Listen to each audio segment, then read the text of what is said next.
ఉంది అంటే అదేంటి? మానవుడు తాను చేసుకున్న పుణ్యాలు. అందులో కూడా 7 పుణ్యాలను ప్రవక్త ముహమ్మద్ సల్లల్లాహు అలైహి వసల్లం వారు లెక్కిస్తున్నారు. సబ్అతున్ యుదిల్లుహుముల్లాహు తఆలా ఫీ దిల్లిహి యౌమ లా దిల్ల ఇల్లా జిల్లుహు. 7 రకాలైనటువంటి పుణ్యాలు చేసేటటువంటి వారిని అల్లాహ్ తబారక్ వ తఆలా ప్రళయ దినం నాడు వారికి నిలువ నీడనిస్తాడు.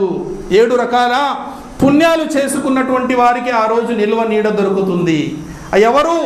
అల్లాహ్ తబారక్ ప్రవక్త ముహమ్మద్ సల్లల్లాహు అలైహి వసల్లం వారు అంటున్నారు, అందులో మొట్టమొదటి వ్యక్తి ఇమామున్ ఆదిలున్, న్యాయంగా పరిపాలించేటటువంటి రాజు. న్యాయంగా పరిపాలించేటటువంటి రాజు లేదా ఖలీఫా, న్యాయంగా వ్యవహరించేటటువంటి వ్యక్తి.